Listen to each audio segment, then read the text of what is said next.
Okay, so good morning. Let's start. Uh, let's revise everything first quickly and फिर homework check करते हैं. हम्म. तो अगर हम types of cost देख रहे थे, we are going to classify costs on the basis of first nature or element. Nature और element के basis पे cost is classified into three parts: material, labor, expenses. All three are classified into two parts: direct and indirect. Direct means which can be directly linked with each unit of production. Indirect means which is not direct. So हमने direct material, direct labour, direct expenses and indirect material labour expenses के examples देखे थे. उसके बाद all three indirect costs together are called as overheads and overheads are classified on the basis of functions into three main parts and fourth sub part which is research and development. Three main parts कौन से? Manufacturing overheads, administration overheads and selling and distribution overheads. And fourth sub part is research and development overheads which is not necessarily present. हो भी सकता है, नहीं भी हो सकता है obviously. So इसमें मैंने आपको just a second. हाँ, इसमें मैंने आपको एग्जांपल्स लिखने को बोला था. तो जैसे कि मैन्युफैक्चरिंग ओवरहेड्स में मटेरियल कौन सा आ सकता है? Indirect material. तो हमने देखा था रिपेयर्स, मेंटेनेंस. कोई और बोल सकता है? ओके, फैक्ट्री कैंटीन का फूड कॉस्ट. ठीक है. Anyone else? Any other answer? सब लोग एटलीस्ट एक आंसर तो दे सकते हो. ठीक है, कौन सा भी दो चलेगा. दो दे दो. मतलब एडमिनिस्ट्रेशन में indirect expenses would be security expenses. Fine, that is good. Office employees की सैलरी यहाँ पे आएगी लेबर में. गुड.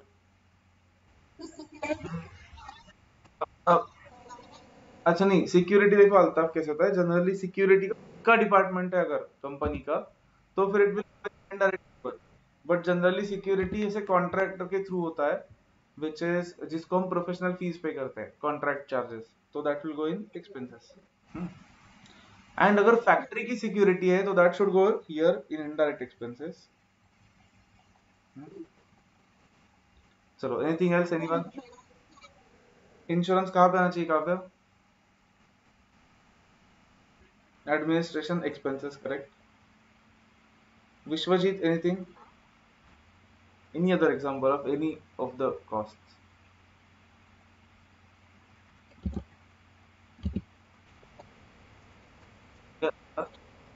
हाँ हाँ, एक है ना, वापस बोलो सुजीत. सुपरवाइजर स्टाफ के यहाँ पे आएंगे एडमिनिस्ट्रेशन लेबर में. Okay Altaf, that is correct. अगर फैक्ट्री का इंश्योरेंस है तो that should go into manufacturing expenses. अगर ऑफिस का रिलेटेड इंश्योरेंस है तो that should go here.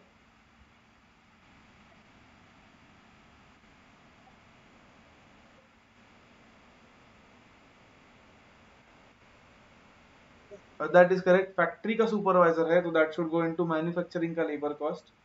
So that is factory supervisor. So Mohammad even, depreciation should go here. Good. Mohammed, you are saying something?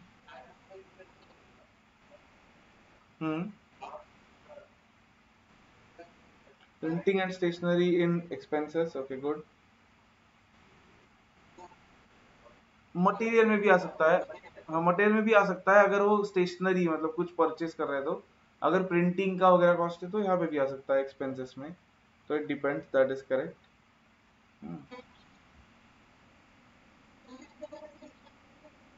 Okay, अब ये छोड़ के ये चार का एग्जांपल दे दो.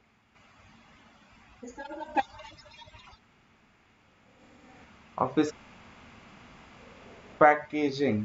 काव्या, हमने कल देखा था अगर वो प्राइमरी पैकेजिंग है, प्राइमरी पैकिंग एज इन अगर कोल्ड ड्रिंक के कैंस में पैक कर रहे हैं हम, तो अगर तो that should go into direct material, right, क्योंकि वो तो नेसेसरी है. बट अगर बॉक्सेस में पैक कर रहे हैं उसको तो that should go into selling वाले expenses, right. So that will go into selling का सेकेंडरी पैकिंग.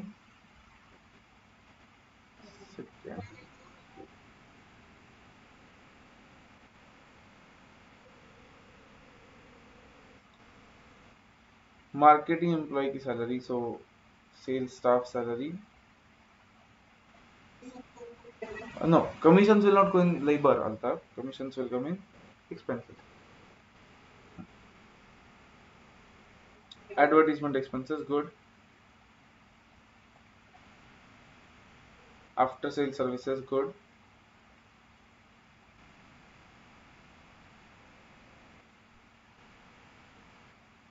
Canteen, ठीक है. Office canteen, okay, good. Stationery, fine. ठीक है. Anyone, any doubts up to this point?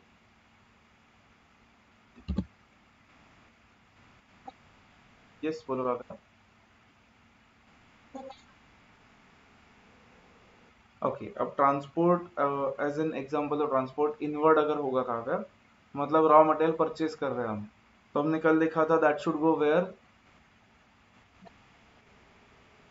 Direct material में जाना चाहिए, because material के कॉस्ट में इन्वेंट्री में it includes all the cost which are incurred to bring the inventory to its present location and condition. तो उसमें transport cost भी आ जाएगा, मटेरियल में ही ऐड कर देंगे. वरस अगर वो ट्रांसपोर्ट आउटवर्ड है तो फिर वो डिस्ट्रीब्यूशन रिलेटेड कॉस्ट है, मतलब लोगों को देने का, मतलब लोगों तक पहुंचाने का, डिस्ट्रीब्यूट करने का goods. So that should come in here, that is good. Transport outward.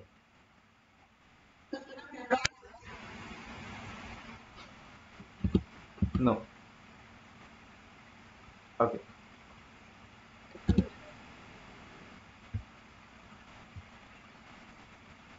Now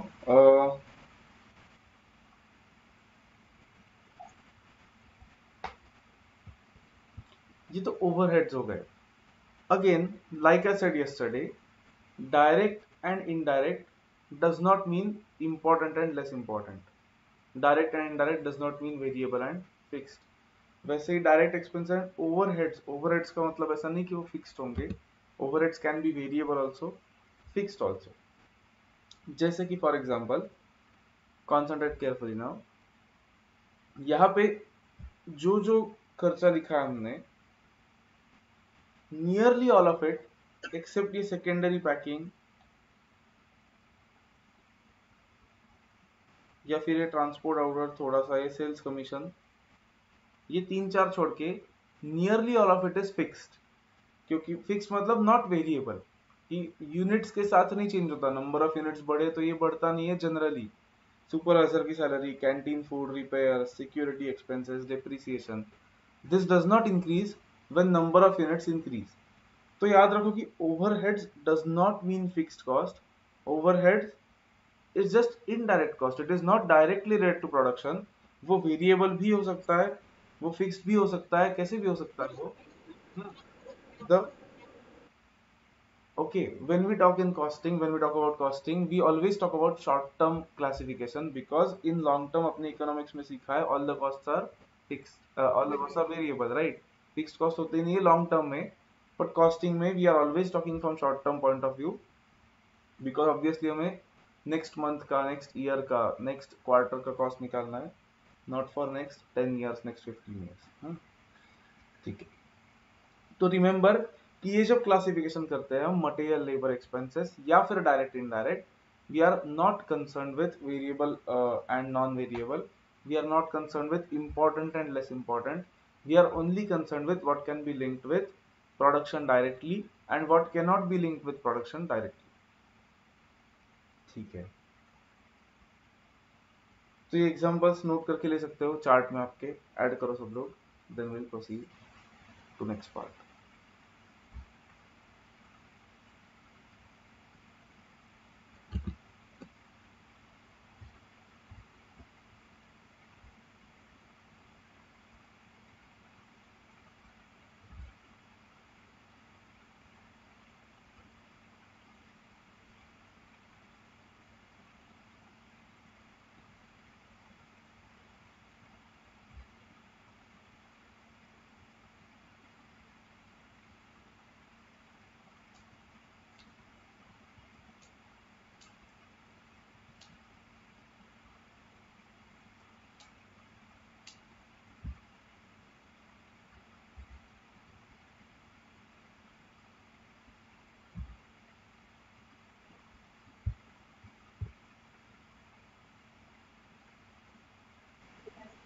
Done.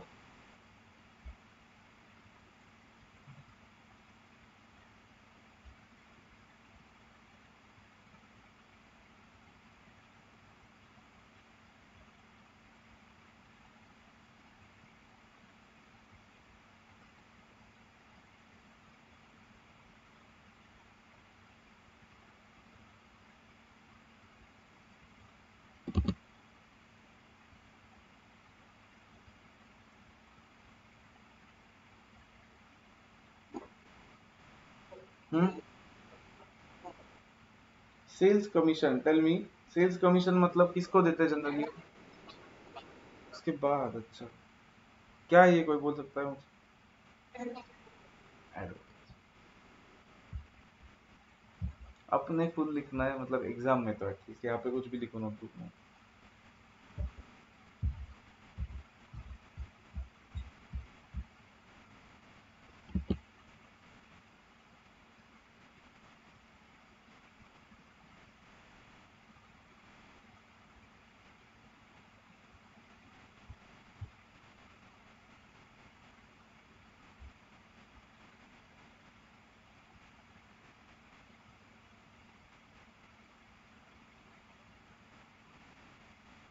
Done.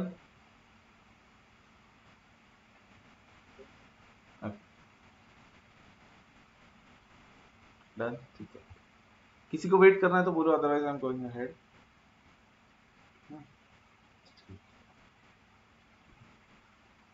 Now come to the question bank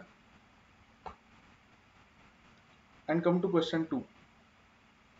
अब मैं जिसको पूछ रहा हूँ उसने आंसर देना है compulsory. Concentrate very carefully. Screen पे दिख रहा है सबको, I hope. The question is classify the following costs based on nature और एलिमेंट। एंड वो थर्ड क्वेश्चन उसके नीचे है कि फंक्शंस के बेसिस पे भी क्लासिफाई करो। मतलब अब क्या करना है, देखो, कॉन्सेंट्रेट एवरीवन। पहले तो मैं इनको क्लासिफाई करना है whether it is material, labour और एक्सपेंसेस। देन हमें क्लासिफाई करना है वेदर इट इज डायरेक्ट और इनडायरेक्ट। एंड अगर इनडायरेक्ट है तो फिर हमें क्लासिफाई करना है whether it is manufacturing, admin और सेलिंग।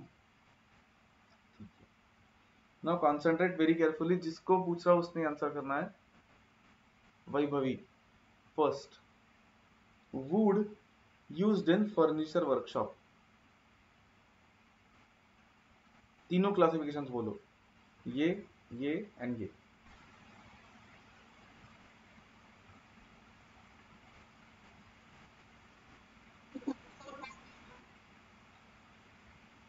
अल्ताफ, ए, 2A। स्क्रीन पर नहीं दिख रहा अल्ताफ तुम्हें? हाँ वही, ये 2A। Material is correct Vaibhavi. Then direct या indirect? Direct, correct. And direct है तो आगे का सवाल ही नहीं आएगा फिर, मैन्युफैक्चरिंग, एडमिन या सेलिंग का। ठीक है, good. Direct material is correct. Altaf, second, wages of workers working in a furniture workshop.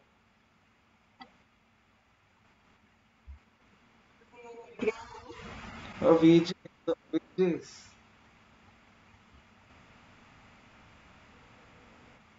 हाँ वेजेस अल्ताफ, मटेरियल कैसे हो सकता है? कुछ भी मत बोलो। लेबर, ठीक है। डायरेक्ट या indirect?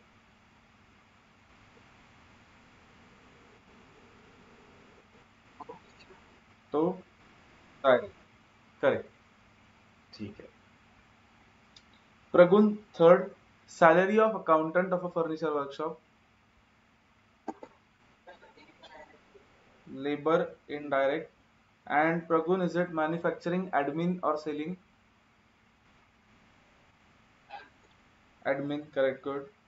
Accountant does administration, that is support work करता है वो, ठीक है। अब देखते हैं,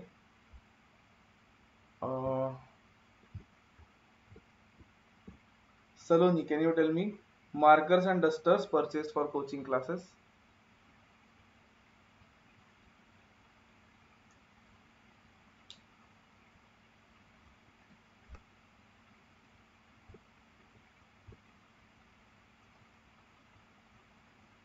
Direct मटेरियल, ओके, मटेरियल तो ठीक है। Saloni saying direct, anyone else, any other opinion, या डायरेक्ट ही लग रहा है सबको? डायरेक्ट है, ओके। नहीं, ऑनलाइन छोड़ दो, मतलब अज्यूमिंग की फिजिकल क्लासेस है तो डायरेक्ट ठीक है। Vaibhavi Singh indirect, okay, anyone else, any other opinion? Direct या indirect? Direct, okay. Vishwajeet Mohammad, any opinion? Direct. Akanksha, तुमने अभी जितना देखा है उसके बेसिस पे what do you think, direct cost है या इनडायरेक्ट कॉस्ट है?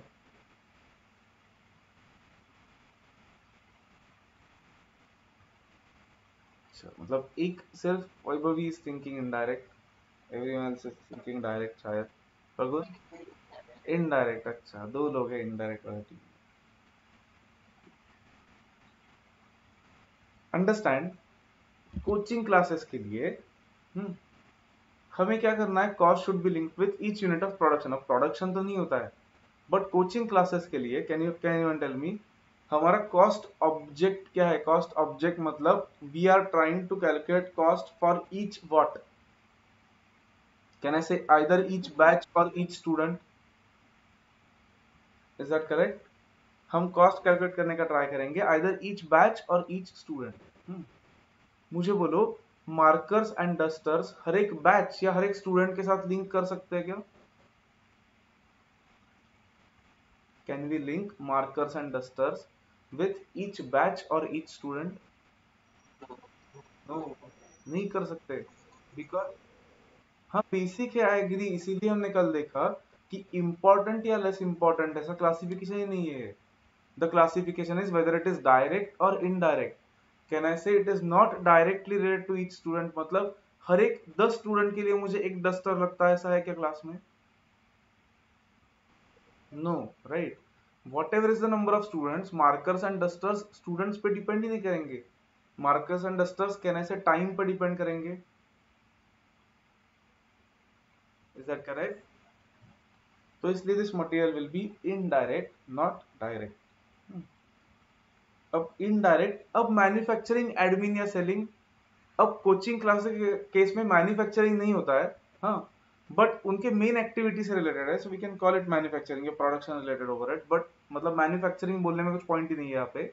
कोचिंग क्लासेस में there is no such thing as manufacturing, so good, indirect is the correct answer. अब ऐसे इस क्वेश्चन बैंक में अगर आपने देखा तो you have till point number Z, हाँ, 26 क्वेश्चन है, उसमें से सॉल्व टिल एम, एम तक सॉल्व करो, फिर हम चेक करते हैं। I am going to ask one by one, answer करो सब लोग वन बाय वन। चलो एम तक सॉल्व करो पहले, then will check, take 5-10 minutes, solve fast.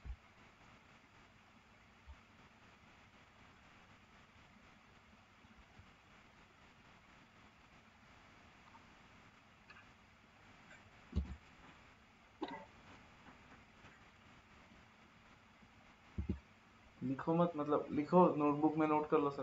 अब आपके पास प्रिंट आउट नहीं है तो आपको मतलब नोट करना पड़ेगा कहीं पे, तो क्वेश्चन आंसर्स वाले नोटबुक में नोट करो, या फिर ये फॉर्मूला मतलब कंसेप्ट वाले नोटबुक में ही नोट करो, क्वेश्चन 2 लिख के।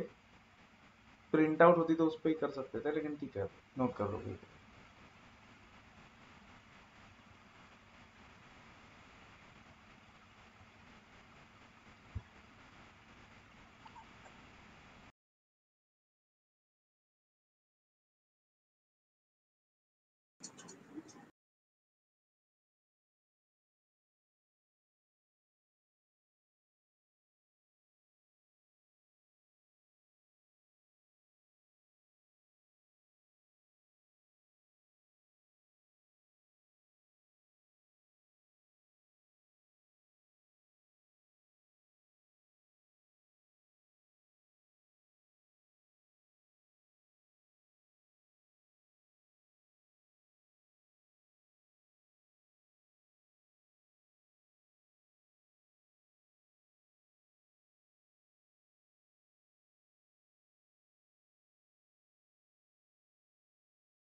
आकांक्षा चलेगा, you can watch yesterday's lecture first, but then आज का लेक्चर भी आज ही खत्म करना है, सो दैट कल से यू कैन कम डेली।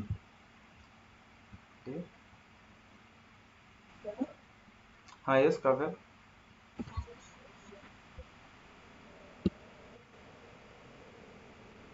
दोनों अज्यूम करके सॉल्व करो काव्य, प्राइमरी होगा तो क्या एंड सेकेंडरी होगा तो क्या। पॉइंट जी में जो पैकिंग चार्जेस है बोथ वे से सॉल्व करके रखो, प्राइमरी एंड सेकेंडरी।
नहीं, एग्जाम में फाउंडेशन जैसे क्वेश्चंस नहीं आएंगे।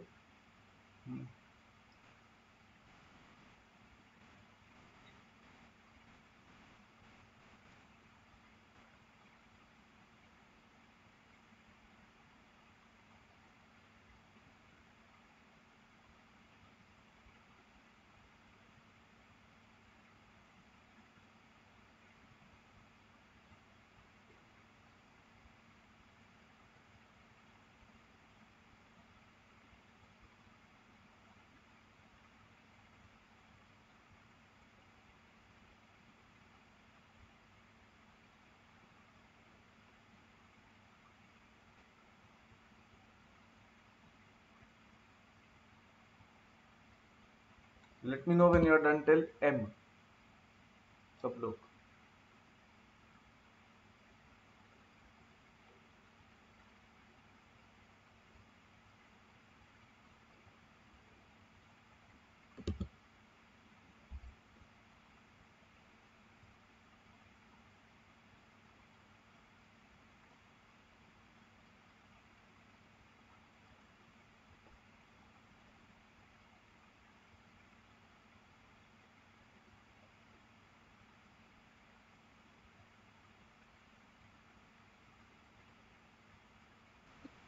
हम्म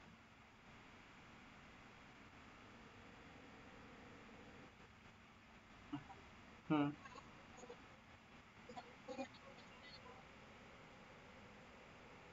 अज्यूम करके करो, फिर चेक करते हैं तुम्हें जो लॉजिकली करेक्ट लगता है। But just understand that surface coating generally ऐसे इसमें आता है, कैन में स्प्रे स्प्रे, हाँ करेक्ट, स्प्रे कैन होता है। हाँ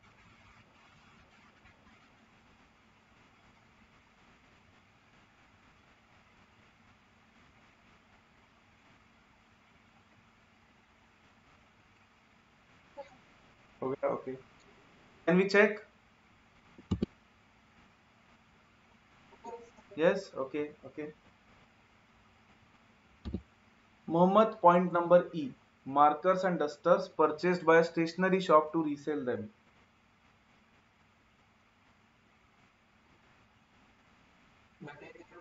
हम्म, वेरी गुड। नहीं, अब डायरेक्ट है मटेरियल मोहम्मद, तो डायरेक्ट है तो ओवरहेड है क्या मतलब वो?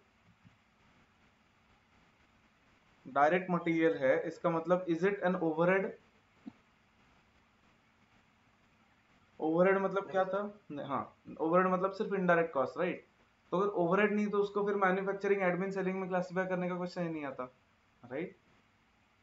Because direct material is always going to be directly related to the sale, मतलब प्रोडक्शन हमारा।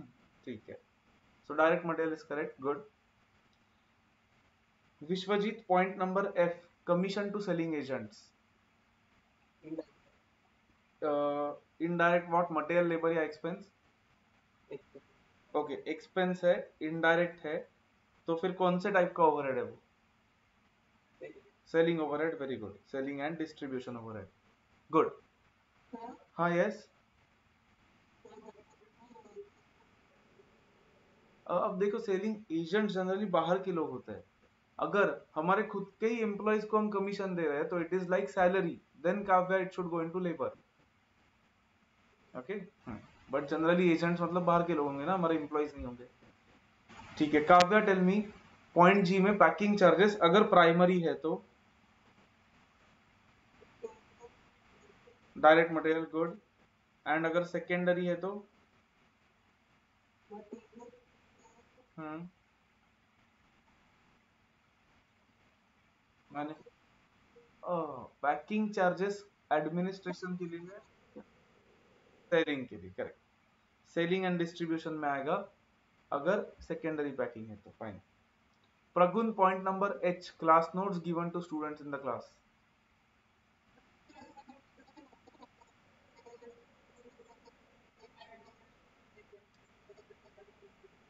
पॉइंट नंबर जी में बोल रहे हो क्या? नहीं, क्या वापस बोलो। हाँ, material, indirect selling, distribution and,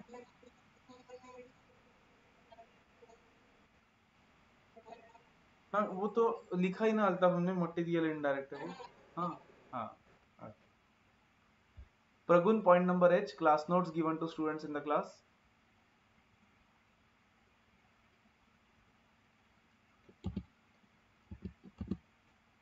Pragun, हाँ, good, material and direct, that is correct. Because class notes अब हर एक स्टूडेंट के साथ वेरी होता है, मतलब वो हर एक स्टूडेंट को देने ही पड़ते हैं, मतलब अगर फिजिकल क्लास है तो इसलिए that has to be direct material. Altaf, point number I, अब पहले पॉइंट नंबर आई पढ़ते हैं फिर बोलो। Tools used for repair of machinery in a factory which purifies iron ore. Iron ore मतलब क्या?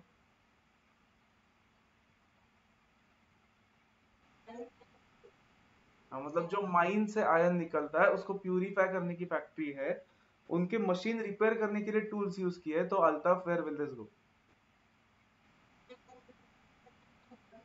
Material, correct. इनडायरेक्ट मटेरियल है क्योंकि not directly related to the production.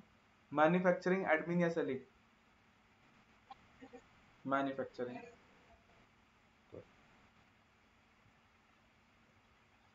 Vishwajeet, point number J, clothes used for cleaning vehicles in a service centre.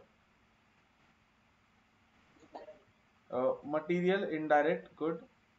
Manufacturing, admin या selling? Manufacturing. अब यहाँ पे भी manufacturing ऐसी एक्टिविटी नहीं है, बट उनके प्रोडक्शन, उनका जो मेन एक्टिविटी है उससे रिलेटेड है वो। अब क्लॉथ्स यूज, हाँ, यस मोहम्मद। क्योंकि मोहम्मद क्या है ना, उनका काम ही वो है, राइट? सर्विस सेंटर मतलब कहने से उनका काम ही मोहम्मद वो गाड़ी क्लीन करके देना है।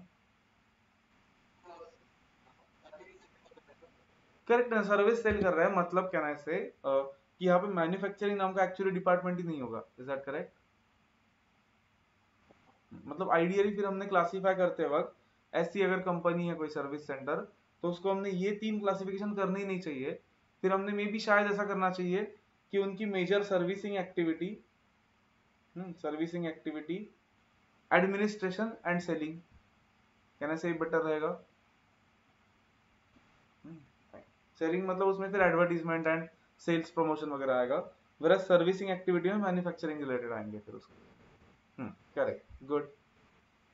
वही point number K, cloth use to make T shirt in a tailor shop.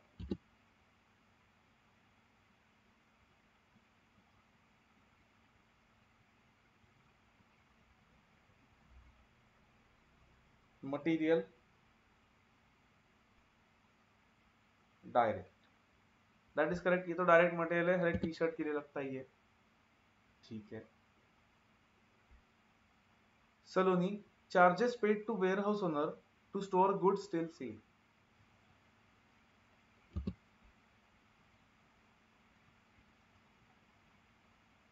मतलब गुड्स प्रोड्यूस हुए हैं और सेल करने तक हमने कहीं पे स्टोर करके रखे हैं, उस वेयर हाउस के ओनर को हमें चार्जेस देने हैं कुछ, तो मतलब दिए है हमने, तो what kind of cost is it?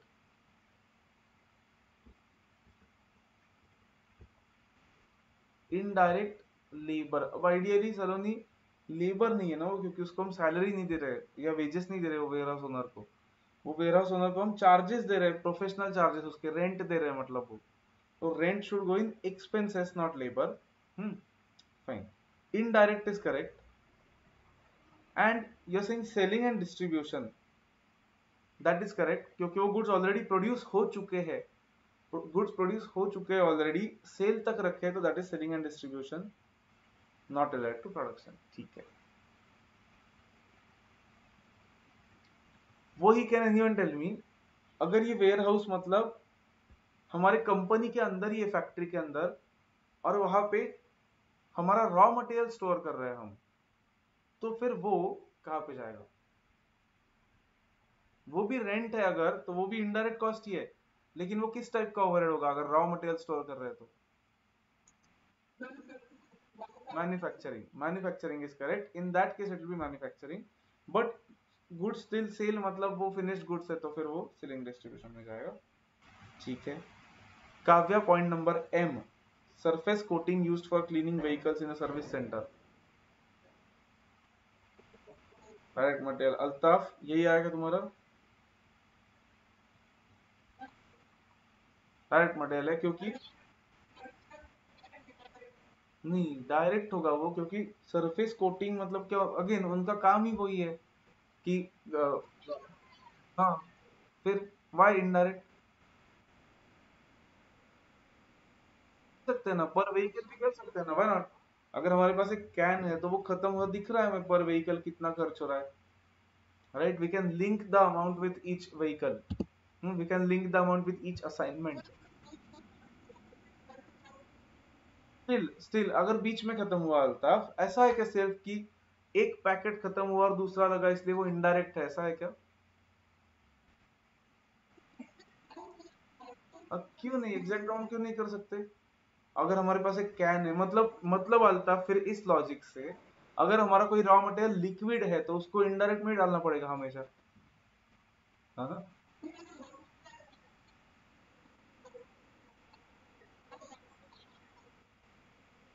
हाँ हाँ, दैट इज। अच्छा अल्ताफ, अगेन कर पाएंगे या करना पड़ेगा इसमें फर्क है, मुझे बोलो। अगर वो सरफेस कोटिंग यूज होता है प्रॉपरली, तो कहने से फिर हमें करना पड़ेगा उसका accounting. It will be difficult, I agree. Difficult मतलब इतना भी डिफिकल्ट नहीं है, एक 10 कार से उसके लिए इतने कैंस लगे तो डिवाइड करके हम बोल सकते हैं पर कार। बट अरे, ओके, बट अल्ताफ कहने से डिफिकल्ट है इसका मतलब ऐसा नहीं कि वो करना नहीं है, करेक्ट? कर लेते हैं। ठीक है। हाँ, क्यों करना पड़ेगा? बिकॉज अगर हमारा मेन मतलब सरफेस कोटिंग के बहुत सारे असाइनमेंट्स आते हैं सपोज हमारे पास, तो द प्रॉब्लम विल बी, उसको अगर हमने इनडायरेक्ट में डाला तो हमें ज्यादा मतलब ज्यादा डिटेल्ड इतना उसका अकाउंट नहीं रखेंगे हम, अगर इनडायरेक्ट में डाला तो व्हीकल वाइज हम उसका रिकॉर्डिंग नहीं करेंगे, which might lead to problems. मतलब फिर हमें बाद में समझेगा नहीं कि पर व्हीकल कितना कॉस्ट आता है एंड क्या सेव कर सकते हैं एंड सो ऑन। ठीक है, चलो और भी पॉइंट्स है यहाँ पे। एन टू जेड, तो करो फास्ट।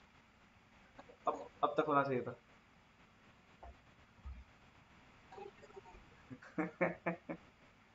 इसमें भी बोलने वाला हूँ मैं मैथ्स के साथ। करो एन टू जेड।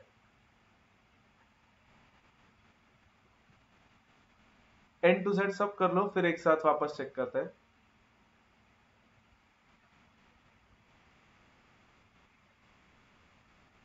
किसी वर्ड का मतलब नहीं समझा तो पूछो बीच में।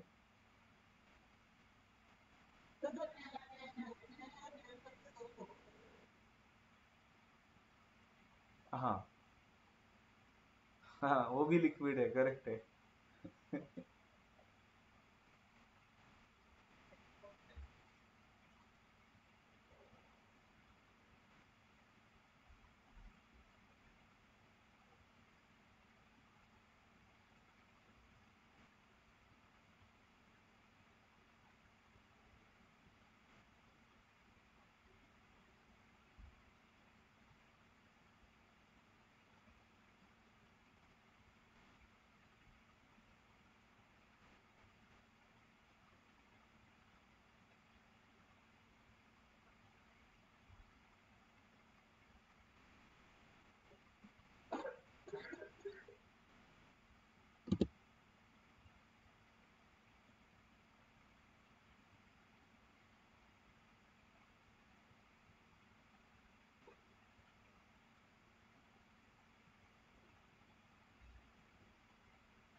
हम्म।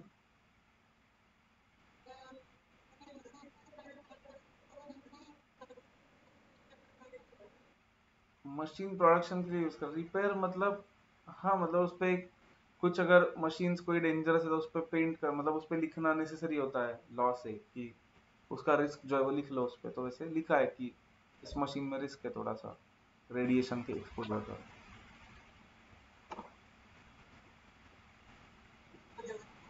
हाँ, रिपेयर नहीं बोल सकते बट नेसेसरी है वो task।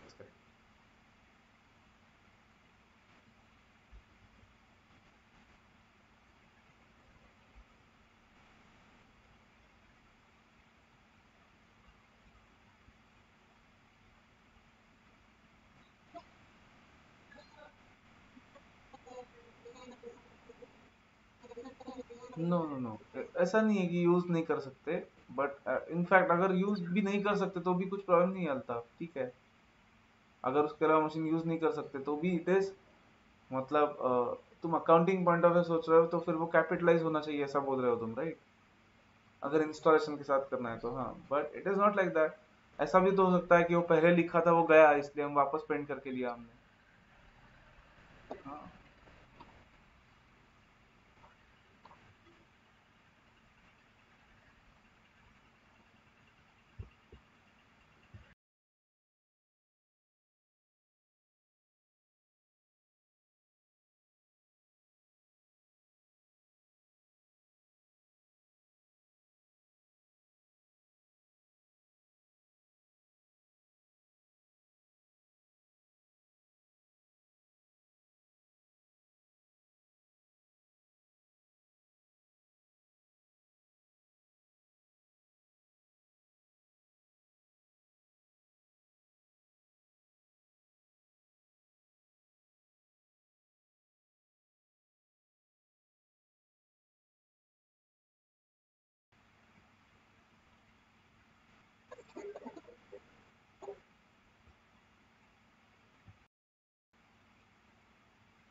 let me know when you're done till Z, then we'll check.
Saloni if you are not well तो आराम कर लो, नो प्रॉब्लम. तुमने ये initial lectures you I mean you know right, so it is okay. अगर if you're not feeling well you can take a rest today, no problem.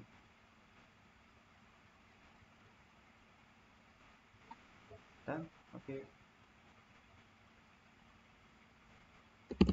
done everyone, can we check?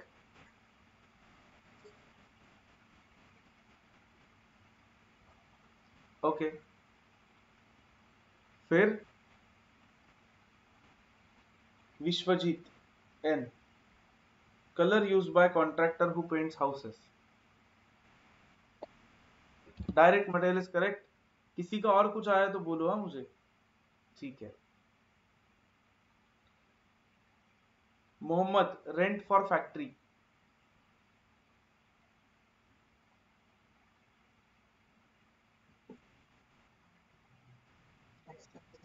Expenses. Indirect. Indirect है तो कौन सा overhead फिर? Manufacturing, admin या selling? Manufacturing overhead. Good. Pragun, rent paid for admin office.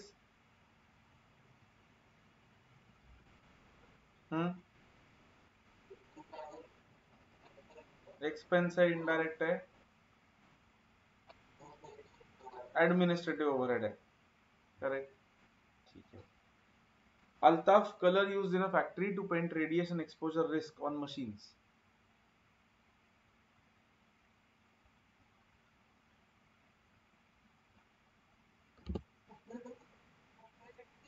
Material. Indirect. Manufacturing, that is correct. सबका आया के देखो. इसका प्रोडक्शन से कुछ लेना देना नहीं है, वो मशीन पे पेंट कर रहे हैं हम, तो indirect is the correct answer. Kavya, point number R, colour used by company which manufactures benches to paint the benches.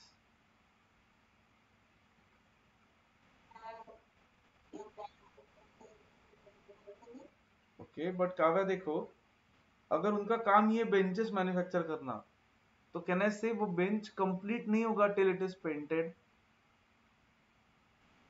मतलब पेंट करना उसको ऐसे ये नहीं कि एक्स्ट्रा कुछ कर रहे हैं हम. पेंट तो करना ही पड़ेगा. अगर मैन्युफैक्चर करना है तो पेंट भी करना पड़ेगा.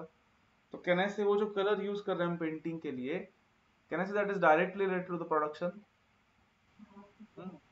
Correct. So that will be direct material. Fine.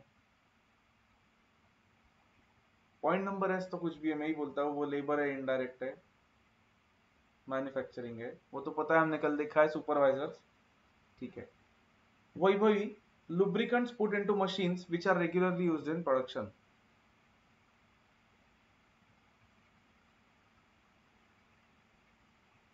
lubricants मतलब करेक्ट. ऑयल, ग्रीस, ये सारी जो चीजें होती है, those are called as lubricants. Okay, to reduce friction. वही saying material indirect, that is correct, because it is not directly related to production. And manufacturing, that is also correct. Good. हाँ, yes.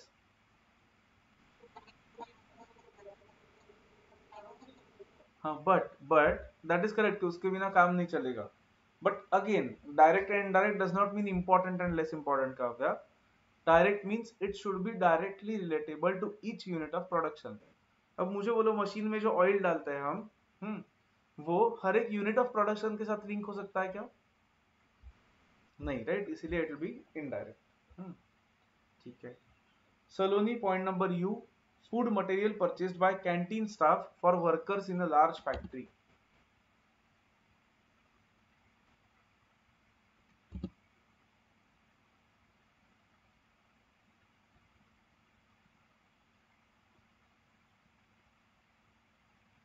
Factory के canteen में food material purchase किया है. Saloni, what is it?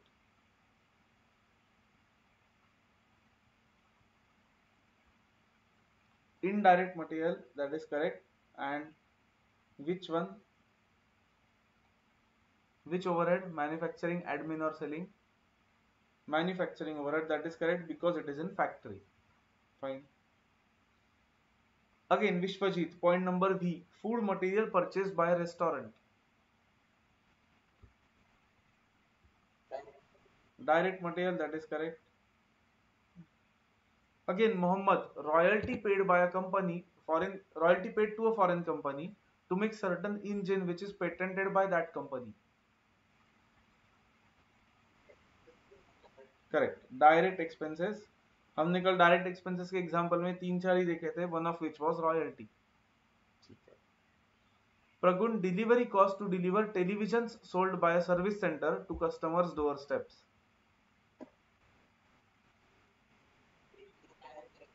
Expense indirect and correct. Selling and distribution overhead. Good. Point number Y, point number Y तो easy है, cost incurred. हाँ yes. हाँ बोलो बोलो बोलो.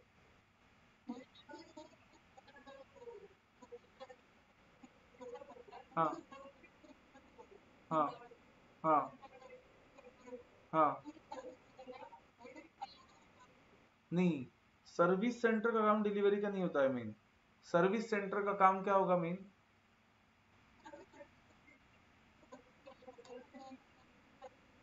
हाँ. नो अल्ताफ देखो, अगर उनका काम है लॉजिस्टिक्स, मतलब अगर वो कुरियर सर्विस है या फिर ट्रांसपोर्ट सर्विस है तो उनके लिए ये डायरेक्ट होगा, मतलब फिर उसके लिए मतलब उनका तो मेन काम है वो, that is correct. But service centre का मतलब होता है अगर शोरूम और रिपेयरिंग का सेंटर, राइट?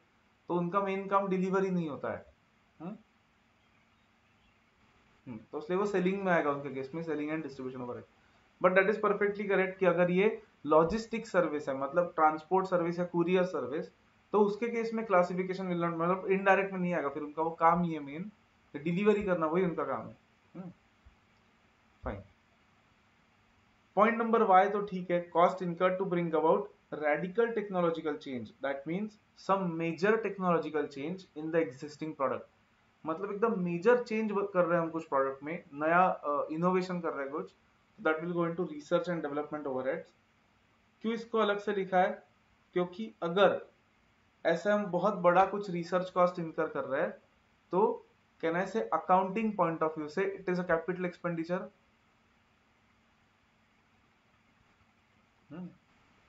मतलब रिसर्च को कैपिटल एक्सपेंडिचर नहीं बोलते जनरली, आप सीखोगे अब अकाउंट्स में, इंटेंजिबल एसेट्स के अकाउंटिंग स्टैंडर्ड में, लेकिन डेवलपमेंट कॉस्ट को बोलते हैं इंटेंजिबल एसेट, मतलब वो एसेट्स में कैपिटल एक्सपेंडिचर होता है.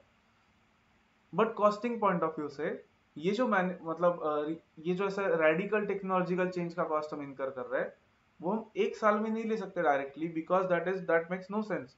वो कॉस्ट तो हमने बहुत, मतलब पूरे लाइफ ऑफ प्रोडक्ट के लिए इनकर किया है पूरे, तो उसको अप्रोप्रिएटली ट्रीट करना चाहिए. कैसे ट्रीट करना होता है वो देखेंगे हम बाद में जाके. Altaf, last stationery used in accounts department of a manufacturing company. Labour, हाँ एक सेकेंड ना Pragun, just a second. Labour indirect, labour क्यों अल्ताफ? स्टेशनरी मतलब लेबर है क्या? हाँ ओके, मटेरियल. हाँ बोलो प्रगुन, क्या?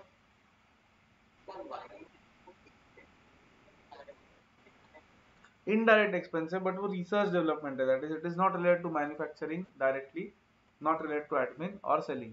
रिसर्च डेवलपमेंट मतलब क्या कहने से, वो उस प्रोडक्ट से रिलेटेड है टोटली.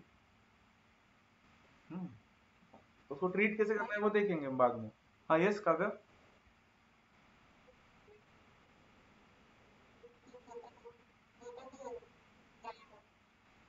हाँ हाँ, दैट इज करेक्ट. अगर छोटा सा डिफेक्टिव रेक्टिफिकेशन का वगैरह है तो वो डायरेक्ट एक्सपेंसेस में डाल सकते हैं हम. बट रेडिकल टेक्नोलॉजिकल चेंज मतलब उस वर्ड से ऐसा लग रहा है काव्या कि it is some major change, right?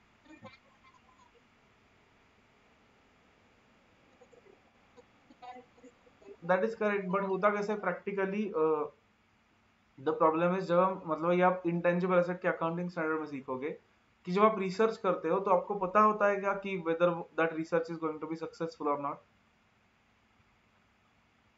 नहीं, राइट? तो इसके बेसिस पे वहां पे कुछ क्राइटेरिया है, वो अकाउंटिंग स्टैंडर्ड में जो आप सीखोगे कि कब उसको कैपिटलाइज करना होता है, कब नहीं करना होता है. But costing point of view से हमें वो कैपिटलाइजेशन वगैरह सब कुछ नहीं सीखना है. कॉस्टिंग पॉइंट ऑफ व्यू से we just have to think कि वो कॉस्ट कहाँ तक यूजफुल रहेगा and then how to spread it, वो देखेंगे हम बाद में कैसे स्प्रेड करते हैं एवरीथिंग। ठीक है, हाँ लास्ट नंबर बोलो।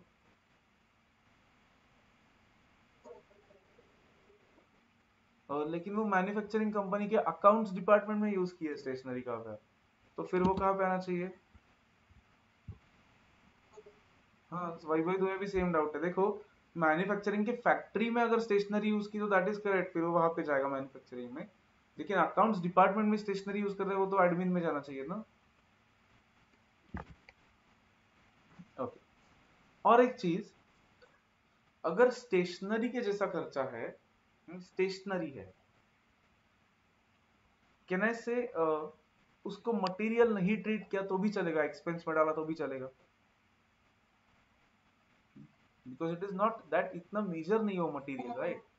हाँ, तो उसको if we want we can put it in expenses, उसको कंज्यूमेबल बोलते हैं, मतलब वो कंज्यूम करते हैं, ऐसा मटेरियल होता है शॉर्ट पीरियड में, तो उसको एक्सपेंस में भी डाल सकते हैं if we want. Also one more thing, इसमें डायरेक्ट और इनडायरेक्ट मटेरियल में व्हाट डू यू थिंक, ज्यादा कंट्रोल किस पे रखना पड़ेगा?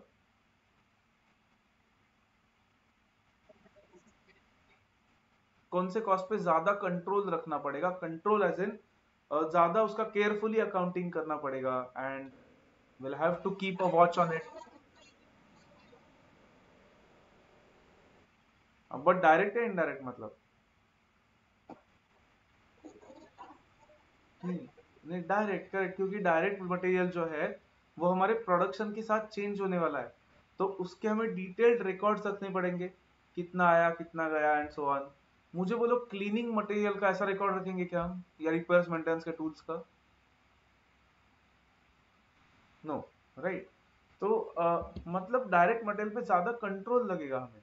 सो कुछ केसेस में कॉन्सेंट्रेट, एक तो कॉस्टिंग के लिए देयर इज नो, मतलब ऐसा कुछ स्टैंडर्ड नहीं देख रहे हैं। देयर इज नो कॉस्ट, मतलब कॉस्ट अकाउंटिंग स्टैंडर्ड्स है, institute of cost accountants of India ने इशू किए हुए कॉस्ट अकाउंटिंग स्टैंडर्ड्स भी है, but those are applicable only अगर आपको कॉस्ट अकाउंटिंग किसी को रिपोर्ट करना है या उसका ऑडिट करके देना है। मतलब क्या, कि अगर गवर्नमेंट ने कंपलसरी किया है कुछ class of specific class of companies को कॉस्ट ऑडिट कंपलसरी होता है, वो आप सीखोगे कंपनीज एक्ट में। कुछ कंपनीज को कॉस्ट ऑडिट करना कंपलसरी होता है, उनको फिर प्रॉपरली वो स्टैंडर्ड्स फॉलो करके they have to maintain the costing records. But otherwise most of the companies को कॉस्टिंग रिकॉर्ड्स किसी को भी दिखाए नहीं होते। तो मुझे बोलो अगर किसी को भी दिखाया नहीं है रिकॉर्ड्स, तो कैन आई से the company can keep the records in any way that they want? Is that correct? So obviously every company will maintain the records in the way which is most logical to them or most useful to them. तो मुझे बोलो, अगर कोई ऐसा direct material है जो बहुत ही छोटा है, मतलब लाइक डायरेक्ट मटेरियल है हमारा एक नट बोल्ट्स छोटे से, हमारे बाकी सब डायरेक्ट मटेरियल का कॉस्ट है थाउजेंड्स ऑफ रुपीज में, लेकिन वो नट बोल्ट्स का कॉस्ट है 3 रुपए 4 रुपए। कैन आई से logically, materiality point of view से, वो नट बोल्ट्स को हम इनडायरेक्ट मटेरियल में डाल सकते हैं?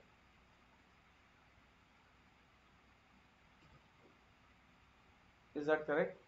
अगर हमारे बाकी सब raw material is very substantial major, जिसका कॉस्ट थाउजेंड्स ऑफ रुपीज में जाता है, और हमारा एक रॉ मटेरियल है nut bolts which is not even that important, मतलब वो लगता है हर एक प्रोडक्ट में, लेकिन वो छोटा सा है, 3-4 रुपए को मिलता है, क्वांटिटी भी ज्यादा नहीं है, तो can I say we can put it in indirect material instead of direct material?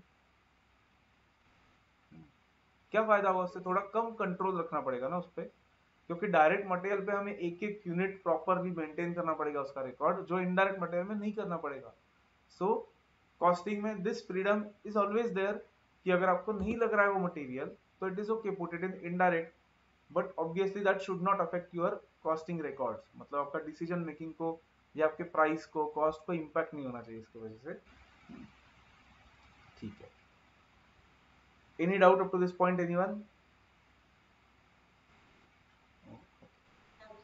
Okay. और एक क्वेश्चन करते हैं, फिर नेक्स्ट क्लासिफिकेशन पे आते हैं. Question 4, let's read. Marine diesel limited MDL, CA final के ओल्ड सिलेबस का क्वेश्चन है. Manufactures and sales diesel engine. Company appoints Mr. Phillips to coordinate shipments of diesel engine from factory to distribution warehouses located in various parts of India so that goods will be available as orders are received from customers.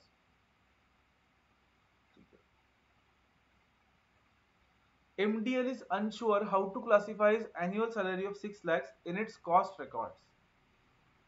The company's cost analyst says that Mr. Phillips' salary should be classified as manufacturing cost.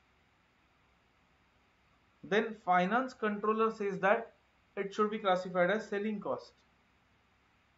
And managing director says that it does not matter which way Mr. Phillips' salary cost is classified. Which viewpoint is correct and why? अब वो cost analyst बोल रहा है कि manufacturing में डालो, finance controller बोल रहा है कि सेलिंग में डालो, एंड वो मैनेजिंग डायरेक्टर बोल रहा है कहीं पे भी डालो, डज नॉट मैटर. कौन करेक्ट है? सेलिंग को एक वोट. और कोई?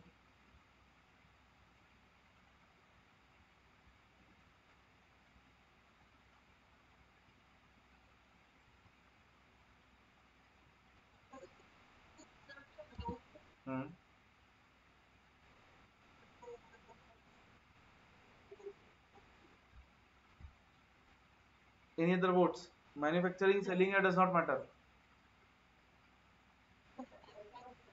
Does not matter. Okay. Anyone else?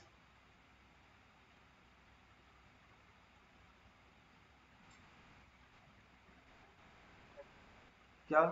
Does not matter. Okay. Vaibhavi also does not matter. Okay.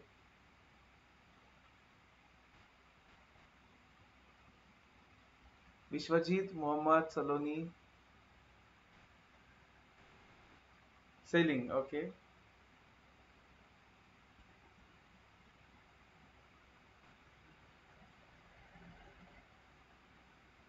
Mohammad, Saloni, selling. Mohammad does not matter. अरे does not matter को 4 votes आ गए फिर. ओके. एनीवे ठीक है, चेक करते हैं. देखो, कॉन्सेंट्रेट. मैं ही वोट देता हूँ.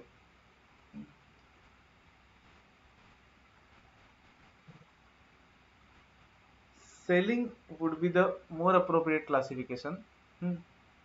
उसके पहले लेकिन क्यों सेलिंग में वो करने से पहले ये क्यों करेक्ट नहीं है वो देखते हैं पहले. डज नॉट मैटर ये क्यों करेक्ट नहीं है? पहले तो अगर डज नॉट मैटर होता तो फिर कहने से हमने अभी जो किया उसमें कुछ पॉइंट ही नहीं है, राइट? तुमने क्यों किया? Why does it matter? हाँ, तो व्हाई डज इट मैटर कि मैन्युफैक्चरिंग में जा रहा है कॉस्ट, या सेलिंग में जा रहा है, या एडमिनिस्ट्रेशन में जा रहा है? Why does it matter? Can anyone tell me?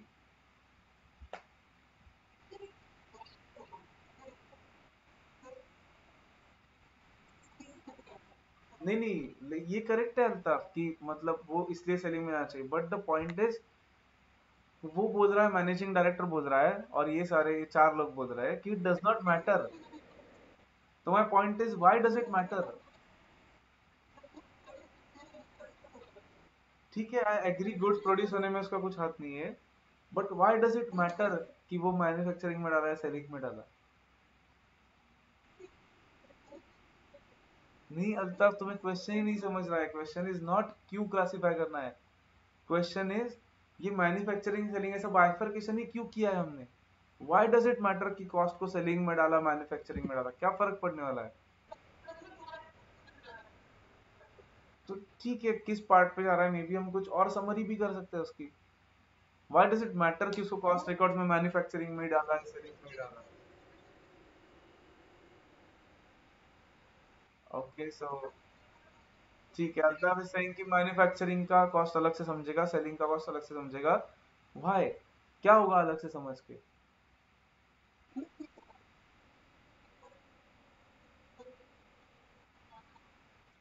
Okay ऐसा कंपलसरी है, एक सेकेंड ना काव्य आता हूं मैं, ऐसा कंपलसरी है कि मैन्युफैक्चरिंग और सेलिंग में क्लासिफाई किया तो ही हम कंट्रोल कर पाएंगे उसको?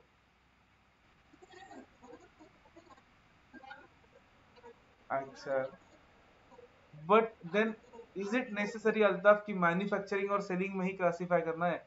और can we prepare some other bifurcation and उसके बेसिस पे क्लासिफाई कर सकते हैं? तो व्हाई इज इट नेसेसरी कि ये मैन्युफैक्चरिंग एंड सेलिंग में ही डालना है उसको अलग से, मैन्युफैक्चरिंग सेलिंग एडमिन, ऐसा क्यों कर रहे हैं हम?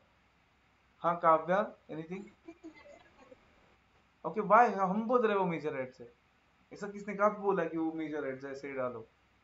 राइट।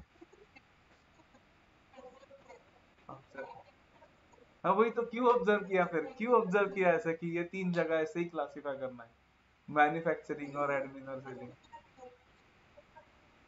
बट वही तो, कि ऐसा नेसेसरी है अल्ताफ कि मैन्युफैक्चरिंग एडमिन सेलिंग किया तो ही कंट्रोल कर सकते हैं, ऐसा नेसेसरी है क्या कहीं पे?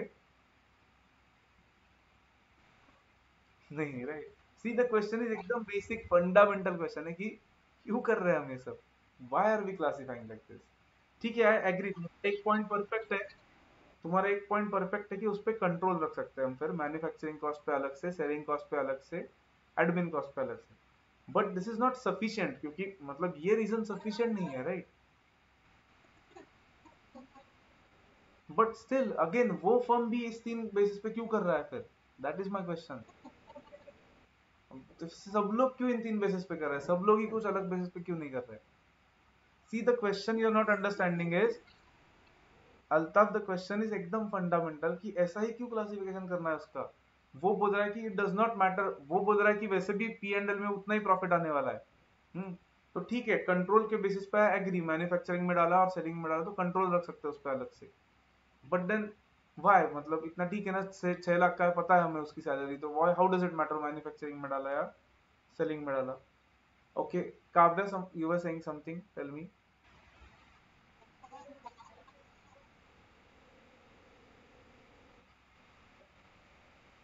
नहीं नहीं आई एग्री, वो सेलिंग में गया, ठीक है देखो, द क्वेश्चन इज मतलब यहाँ पे देखो कि उसको अपॉइंट कहाँ से किया है, फैक्ट्री टू वेयर हाउसेस में जाने के लिए।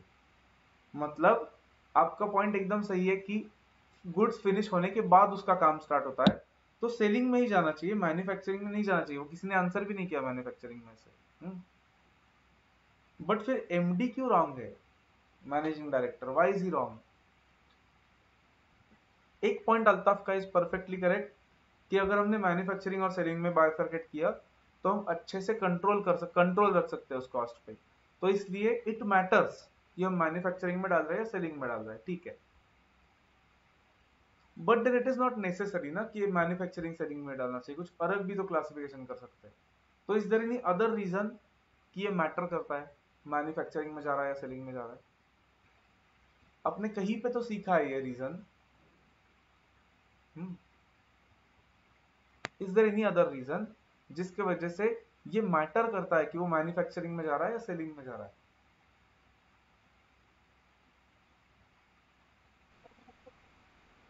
कुछ तो, हाँ yes.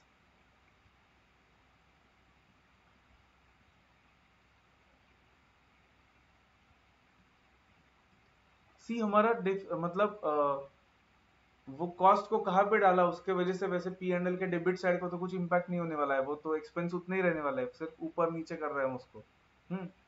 But there is some item of accounting which is going to be affected by this. What item?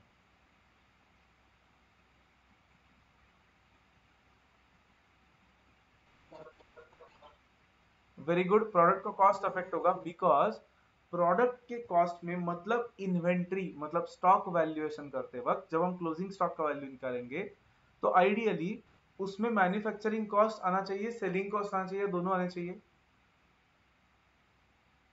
Inventory में, स्टॉक में। Correct, only manufacturing because selling का कॉस्ट तो उसके बाद में आता है थियोरेटिकली, आइडियली। मतलब फिर सेलिंग का कॉस्ट हमारे इन्वेंट्री में इंक्लूड ही नहीं होना चाहिए। तो इसलिए अगर वो उसकी सैलरी रॉन्गली बाइफरकेट कर दी हमने, मैन्युफैक्चरिंग में डाल दी, तो हमारा स्टॉक वैल्यूएशन बढ़ जाएगा, हमारा क्लोजिंग स्टॉक बढ़ेगा। क्लोजिंग स्टॉक बढ़ा तो प्रॉफिट क्या होगा? प्रॉफिट, अल्ताफ क्लोजिंग स्टॉक बढ़ा क्रेडिट साइड को, तो प्रॉफिट क्या होगा? अच्छा, जीपी कम आएगा, गुड। सबको ऐसे लगता है क्लोजिंग स्टॉक बढ़ा तो जीपी कम आएगा? हीना मैम को बोलना पड़ेगा अल्ताफ अब ये आंसर तुम्हारा। हाँ, गुड। मतलब यहाँ पे क्लोजिंग स्टॉक इंक्रीज हुआ तो यू आर सेइंग यहाँ पे जीपी डिक्रीज होगा। हाँ। ये तो 100% मैम को बोलने वाला हूँ अल्ताफ अब मैं। ओके, तो जीपी बढ़ेगा अगर क्लोजिंग स्टॉक बढ़ा तो। हाँ, हो जाता है ना। तो क्लोजिंग स्टॉक बढ़ा तो जीपी बढ़ेगा। हाँ, और अब इसके वजह से क्या होगा? बैलेंस शीट में इफेक्ट होगा, नेक्स्ट ईयर का जीपी कम हो जाएगा, मतलब नेक्स्ट ईयर का हम इस साल में ले रहे हैं ऐसा मतलब होगा उसका। That should not happen. तो इसलिए classification needs to be appropriate. So Altaf ने जो बोला कि कंट्रोल रखने के लिए क्लासिफिकेशन करना है, that is also perfectly correct. And ये भी करेक्ट है कि इन्वेंट्री उससे अफेक्ट होती है। सो इसलिए इट मैटर्स कि हम कहाँ पे क्लासीफाई कर रहे हैं। और सिर्फ फिनिश गुड्स की इन्वेंट्री नहीं होती है, वो हम आगे जाके देखेंगे, रॉ मटेरियल का इन्वेंट्री का वैल्यूएशन होता है, बीच में वर्क इन प्रोसेस का होता है, एंड फिनिश गुड्स का होता है। तो work in progress and finish goods दोनों अफेक्ट हो जाएंगे इसके वजह से। कैसे होंगे वो समझेगा आपको आगे जाके जब हम उसका वैल्यूएशन एक्चुअली करेंगे। तो ठीक है, good. So selling is the correct answer. Anyone, any doubt? If not, will go to next classification. No doubt? Okay, good. हाँ, हाँ, एडमिनिस्ट्रेटिव में आता है, लेकिन मोहम्मद वो उसका काम क्योंकि कहाँ से स्टार्ट हो रहा है देखो एक बार। मतलब फैक्ट्री से डिस्ट्रीब्यूशन वेयर हाउसेस तक, मतलब मे बी फैक्ट्री से वो रिटेलर्स तक लेके जाने के लिए उसका काम है, राइट? तो कहने से उसका काम मतलब सेलिंग को कोऑर्डिनेट करना है, डिस्ट्रीब्यूशन को कोऑर्डिनेट करना है, राइट? तो इसलिए वो एडमिन में तो वैसे भी नहीं आएगा। ओके, ठीक है। If there is no doubt, then let's see next classification of cost, which is. हाँ, यस। इसको, हाँ, मतलब क्या लिखने से नहीं, कुछ उसमें नोटबुक में लिखना है तो लिख लो सिर्फ कि सेलिंग करेक्ट है। और क्यों करेक्ट है? तो factory to distribution warehouse जा रहा है इसलिए। एंड मैनेजिंग डायरेक्टर का व्यू पॉइंट क्यों रॉन्ग है? क्योंकि इन्वेंट्री अफेक्ट होती है और classification is necessary to maintain control. हाँ, करना है तो करो, नोट, नो इश्यूज, मतलब अदरवाइज समझ लो बस। हाँ, हाँ, लिखो लिखो लिखो, नोट कर लो।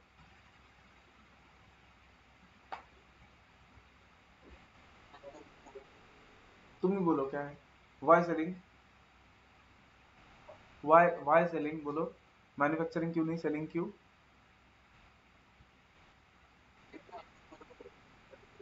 तो अच्छा, मैं डिक्टेट करूंगा फिर एग्जाम में जाके लिखोगे आप लोग, ऐसा है क्या? बोलो। तो हाँ, तो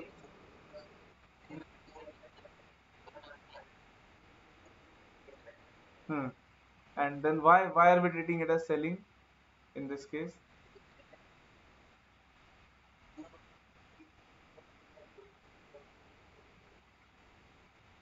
Because his work starts after what? Check करो कब स्टार्ट होता है उसका काम।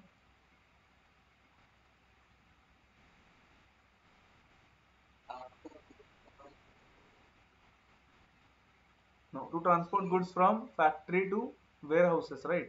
मतलब कहने से after the goods are produced, तो इसलिए सेलिंग में डालेंगे। लिखो, खुद के लैंग्वेज में लिखो। हम्म,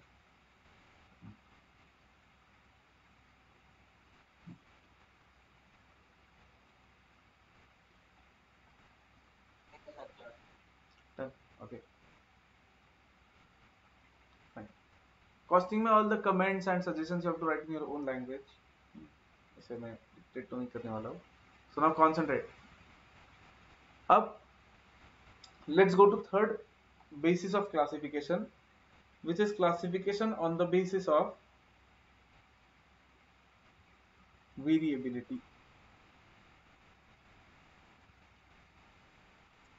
again very important classification, just like nature element and functions का इंपॉर्टेंट है, वेरिएबिलिटी का भी classification is very important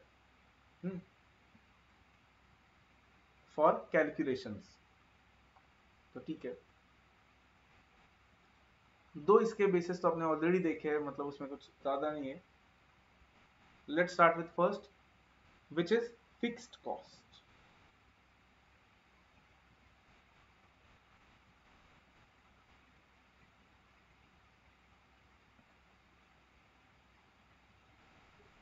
fixed cost क्या होता है? फिक्स्ड कॉस्ट मतलब नंबर ऑफ यूनिट्स चेंज किए तो ये कॉस्ट चेंज होता है क्या?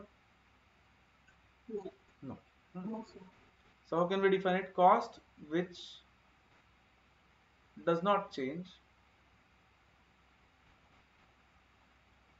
with, करेक्ट, हाँ, इंक्रीज ऐसा नहीं, मतलब डिक्रीज भी ना। So cost which does not change with number of units produced, हाँ, नंबर ऑफ यूनिट्स प्रोड्यूस्ड और सोल्ड, मतलब नंबर ऑफ यूनिट्स जो प्रोड्यूस किए या जो बेचे उसके साथ this cost does not change. ठीक है, जैसे कि फॉर एग्जांपल रेंट कॉस्ट या फिर salaries,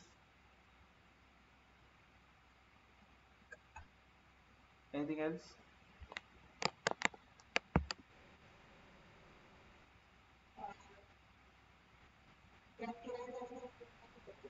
no, not capital cost but depreciation.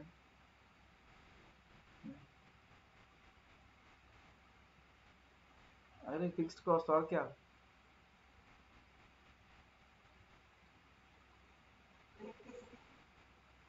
Electricity मतलब सी ऑफिस की electricity we can say will be fixed, हाँ, because generally office electricity cost will not change, क्योंकि उसको यूनिट पे कुछ लेना देना नहीं होता। फैक्ट्री का इलेक्ट्रिसिटी कॉस्ट भी वैसे हम वेरिएबल नहीं बोल सकते बट उसको फिक्स भी नहीं बोल सकते। ठीक है, सेमी वेरिएबल, ठीक है। अच्छा, स्टेप नहीं, ठीक है, बोलता हूँ। तो ठीक है, rent, salaries, depreciation, office electricity and a lot of cost, मतलब जनरली फिर ऑफिस के जो कॉस्ट होते हैं ना, स्टेशनरी, फिर ट्रैवलिंग एक्सपेंसेस, इनको भी जनरली भी consider fixed because they are not variable, right? Variable तो नहीं होते वो, क्योंकि यूनिट्स के साथ तो चेंज नहीं होते, ऑब्वियसली वो चेंज होते हैं कुछ और चीज के साथ। लाइक ट्रैवलिंग कॉस्ट है तो वो ऑब्वियसली कोई नंबर ऑफ किलोमीटर ट्रैवल्ड के साथ चेंज होगा, बट वो यूनिट्स के साथ नहीं चेंज होगा, राइट? तो उन कॉस्ट को हम वेरिएबल नहीं बोलते, they are generally classified as fixed cost because they more और less remain same, I mean in every period, every month या every quarter. Nearly all the office related expenses, हाँ, nearly all, not all. Bonus वगैरह अगर होगा, production मतलब sales related bonus है तो फिर वो वेरिएबल होता है। But nearly all office related cost will be fixed, nearly I mean most of the overheads might be fixed, most of the overheads, not all, but बहुत सारे overheads fixed हो सकते हैं। ठीक है, अब let's say जब हम units, let's say for example जब हम 5000 यूनिट्स बनाते हैं तो हमारा फिक्स्ड कॉस्ट है ₹1,00,000। तो मुझे बोलो पर यूनिट कॉस्ट कितना आएगा?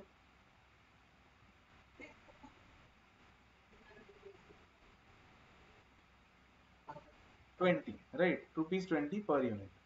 ठीक है, जब हम वो यूनिट्स बढ़ा के अगर 8000 किया हमने, तो भी फिक्स्ड कॉस्ट चेंज होने वाला है क्या? आइडियली, थियोरेटिकली नो, फिक्स्ड है वो, राइट? तो पर यूनिट कितना हो जाएगा?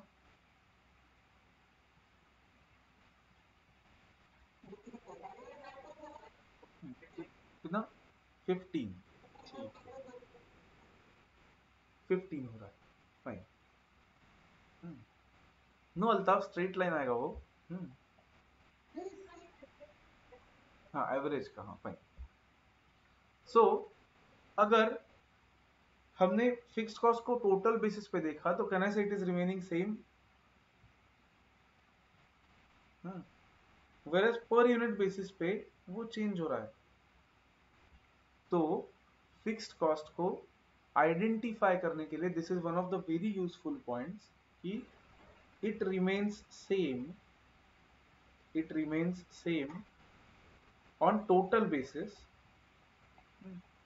it remains same on total basis and changes on per unit basis।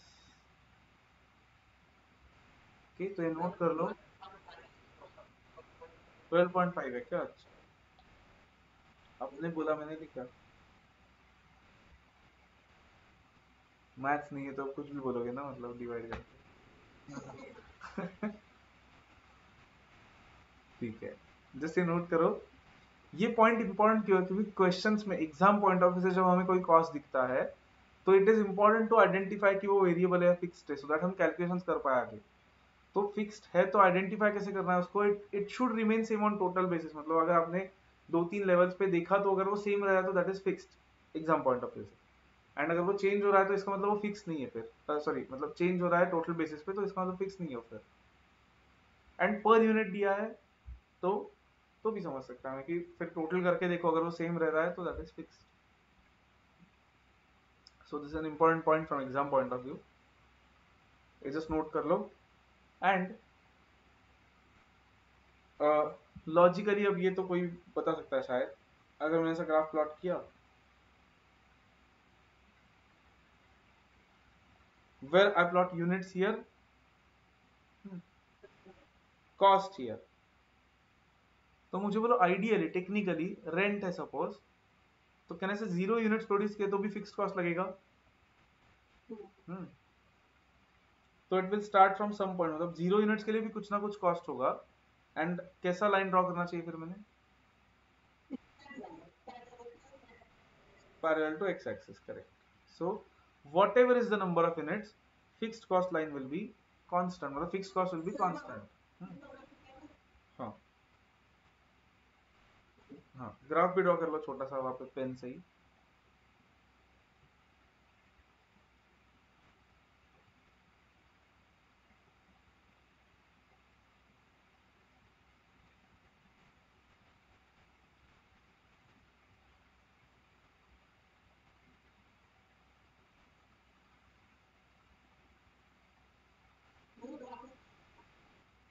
Graphs बनानी पड़ेंगे आपको कुछ चैप्टर्स में, but not in graph paper ऐसे ही।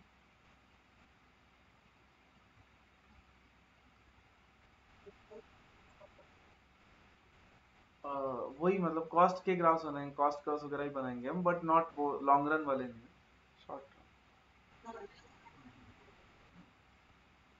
Done.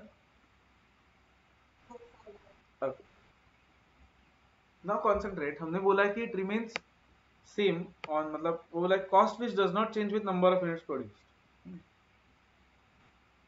But it is not completely true. मतलब अब ये जो ग्राफ है अगर हम उसको ऐसे यूनिट्स बढ़ाते ही रहे तो फिक्स कॉस्ट सेम नहीं रहेगा after a point, because late से ऐसा है कि हमारी जो फैक्ट्री है उसमें मतलब उसकी कैपेसिटी इतनी है उस फैक्ट्री की कि एक साल में 1 लाख यूनिट्स बन सकते हैं। एक साल में 1 लाख ही यूनिट्स बन सकते हैं सपोज हमारे फैक्ट्री में। तो फिर कहना से 1 लाख के ऊपर गए हमारे नंबर ऑफ यूनिट्स तो फिर हमारा रेंट भी बढ़ जाएगा क्योंकि हमें एक्स्ट्रा स्पेस रेंट पे लेनी पड़ेगी। Is that correct? इसीलिए इकोनॉमिक्स में बोलते हैं कि लॉन्ग रन में no cost remains fixed, because after certain point of time ये फिक्स्ड कॉस्ट भी बढ़ने ही वाला है। तो फिक्स्ड कॉस्ट को जो हमने डिफाइन किया है, cost which does not change with number of units produced और सोल्ड, उसको थोड़ा सा डेफिनेशन को और रिफाइन करते हैं, थोड़ा अच्छे से लिखते हैं, मतलब उसमें थोड़ा एक पॉइंट ऐड कर देते हैं कि it remains same, it remains same for a given level of activity. Level of activity मतलब प्रोडक्शन या सेल्स, मतलब एक गिवन लेवल के लिए let's say 50,000 to 1 lakh units के लिए that is going to remain same, but obviously वो level of activity is a large range, मतलब एक लार्ज रेंज में that cost is going to remain same. एकदम एक्सट्रीम केस आया तो then that cost is going to increase. मतलब let's say 1 lakh के ऊपर यूनिट्स प्रोड्यूस करने ही है हमें और अब नया स्पेस लेना ही पड़ेगा फैक्ट्री के लिए, तो फिर this is going to change, otherwise it will not change. मतलब जब हम नेक्स्ट लेवल ऑफ एक्टिविटी में मूव करेंगे तो फिक्स कॉस्ट चेंज हो सकते हैं. Is this clear to everyone? Okay. If yes, then let's go to next costs, which is variable costs. So second point लिखो.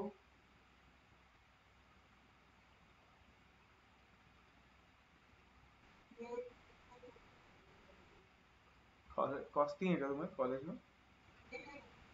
अच्छा economics.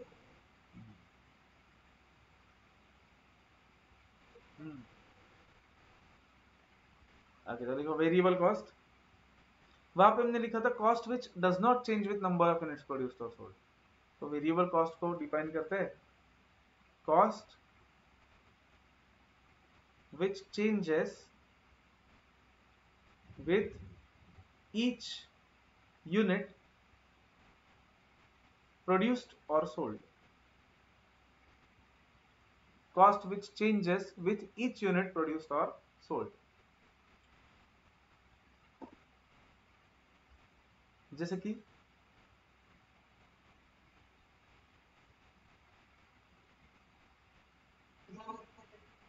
Raw material, direct labour, direct expenses. All direct expenses मतलब direct material, direct labor, direct expenses, those are going to be variable costs. Then हाँ fuel भी होता है. अब देखो कैसे है ना, फ्यूल जो है मशीनरी का that is not exactly variable, हर एक यूनिट के साथ नहीं चेंज होता है, बट कैन आई से मे बी एवरी 100 यूनिट्स के साथ बढ़ेगा वो. इज दैट पॉसिबल कि हर 100 यूनिट्स के बाद हमें मशीन में फ्यूल डालना पड़ता है? That is possible. So that is still variable. Fine. So like fuel cost वगैरह हो सकता है, मतलब हर एक यूनिट के साथ नहीं है, ईच यूनिट के साथ नहीं चेंज हो रहा है वो, but may be it is increasing with a certain number of units. ठीक है.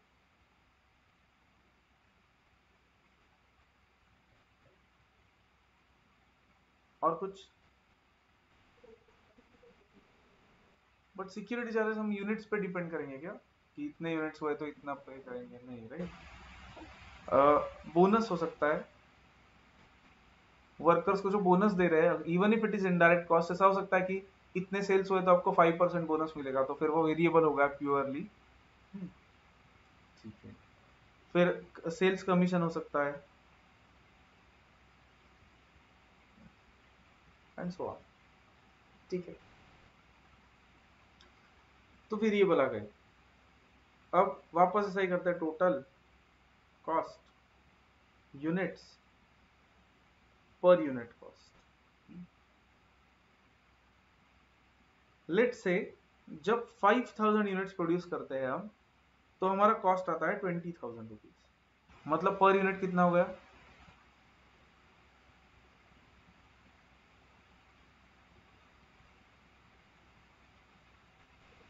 4.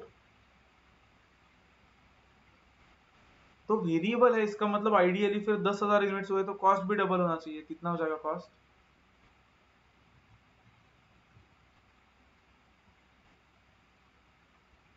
अगर यूनिट्स डबल हुए तो आइडियली कॉस्ट भी डबल होना चाहिए ना.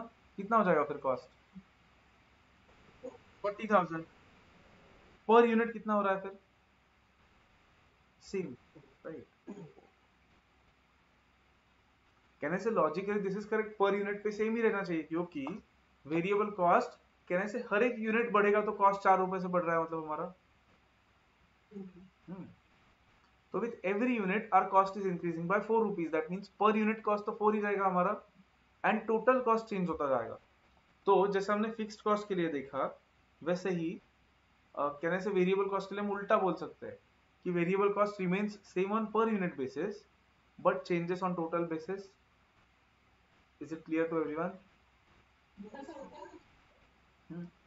See, practically there is no cost which is purely variable or purely fixed. ऐसे प्योरली वेरिएबल है, एकदम हर एक यूनिट को उतना ही आ रहा है, या फिर एकदम फिक्स्ड ही है, ऐसा कोई भी कॉस्ट नहीं होता है प्रैक्टिकली, ओके, रेयरली होता है cost. But theoretically can I say variable cost should remain same on per unit basis. Practically इसको क्या करना है देखेंगे, जब इशू आएगा हमें आगे जाके क्वेश्चन में, तो will see what to do with that. Okay, again economics के पॉइंट ऑफ व्यू से मत सोचो, because economics considers not these costs. Okay, internal cost नहीं कंसिडर करता सिर्फ economics, and economics considers not only short term cost. तो दोनों points आपको कंसिडर करने पड़े.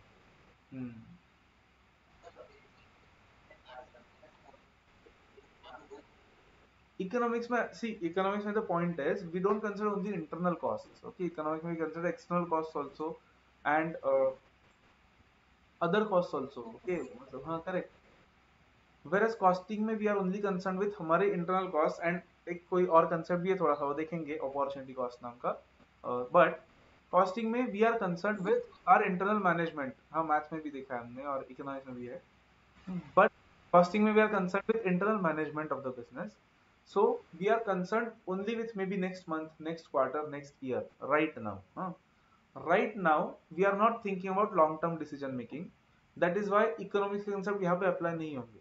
जब हम लॉन्ग टर्म डिसीजन मेकिंग पे जाएंगे, जो सीए फाइनल में होगा, आपको सीए फाइनल में सब्जेक्ट का नाम है strategic cost management and performance evaluation. तो वहां पे you are to think from long term point of view and not from short term point of view. तो वहां पे इकोनॉमिक्स के concept will be applied a lot. मतलब फाइनल का costing जो है, that is combination of costing plus थोड़ा सा इकोनॉमिक्स प्लस थोड़ा सा स्ट्रेटेजिक मैनेजमेंट, जो आपको सेकंड ग्रुप में है अभी.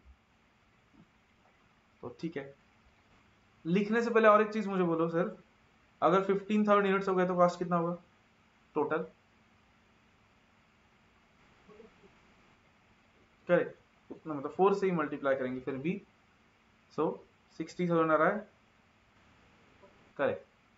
तो एक पॉइंट यहाँ पे ऐड कर दो बस, कि it remains same on per unit basis, but changes on total basis. So उल्टा है. अगेन वेरिएबल कॉस्ट आइडेंटिफाई करना है, तो ये पॉइंट चेक करो फिर कि पर यूनिट बेसिस पे सेम है क्या एंड टोटल पे चेंज हो रहा है क्या.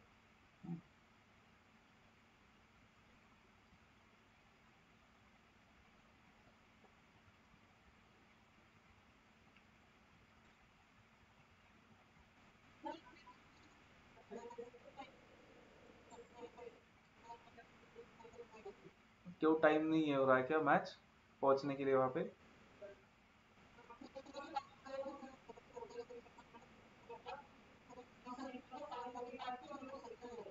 अच्छा चलेगा. आज वैसे भी we are going to stop in like 10 minutes, तो आज बोलो एक बार कैसे हो रहा है, फिर कल से डिसाइड करते हैं. हम्म?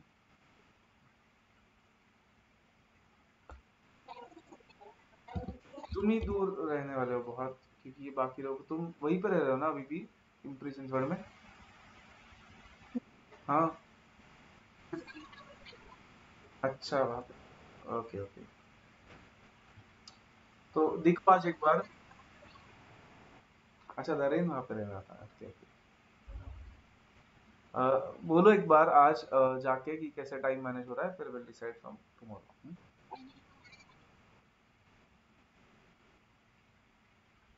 हाँ, वही वही का विश्वजीत आ गया क्या? विश्वजीत आला का इकडे? कल क्लास नहीं अटेंड किया मतलब तुमने बाकी के? आज से करोगे? अच्छा, आज पास में. ओके, ठीक है. चलो, कॉन्सेंट्रेट, लेट्स. ये समझा, सबको क्लियर है? Okay, concentrate now. कुछ भी हुआ लाइन.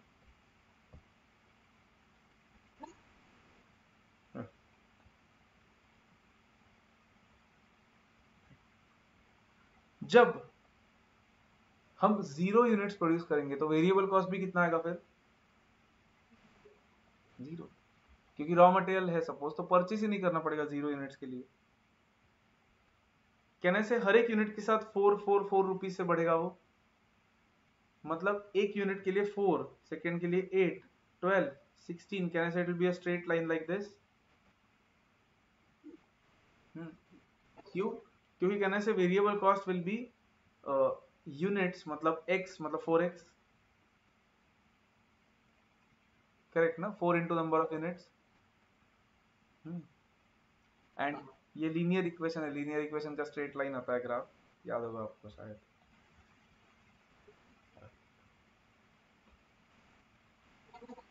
याद है ना?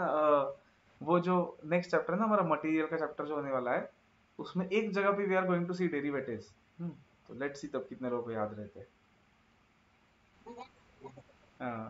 मिनिमा मिनिमा निकालना है हमें, तो देखते हैं। करो ये नोट, चलो।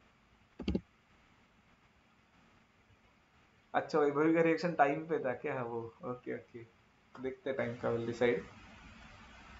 Late me no. ये ड्रॉ कर लिया क्या सबने? वेरिएबल कॉस्ट का कर्व ऐसे आएगा, it will start from zero and will be a straight line, because वो इंक्रीज होता है हर एक यूनिट के साथ। हम्म, तो अब नेक्स्ट कंसेप्ट देख के आज के लिए कुछ होमवर्क देता हूँ, let's see how many of you are able to solve it. थोड़ा सा आपको लॉजिक लगा के करना पड़ेगा। थर्ड पॉइंट लिखो अब, फिक्स्ड हो गया, वेरिएबल हो गया। थर्ड इज, अगेन अपने इकोनॉमिक्स में कहीं पे सीखा होगा, something called semi variable cost. Semi variable cost.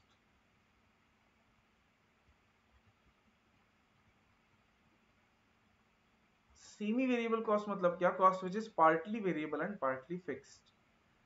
Cost which is partly variable and partly fixed. जैसे कि हम्म, हमारा जो टेलीफोन बिल होता है, कहने से टेलीफोन बिल ऐसा होता है कि हमने एक भी कॉल नहीं किया। ओके, हमने एक भी कॉल नहीं किया पूरे मंथ में, तो भी एक सर्टन बिल आता ही है, इज दैट करेक्ट? एंड अगर हमें कुछ सर्टन लेवल के ऊपर गए कॉल्स करते करते, तो कहना से वो बिल बढ़ता जाएगा for every minute that we talk या every second that we talk. Electricity bill भी इसका एग्जांपल हो सकता है कि even if we don't use any electricity, फिर भी चार्ज तो करते ही है वो, क्योंकि हमने इंस्टॉल करके दिया है उनका। Correct. Altaf, you are saying any other example?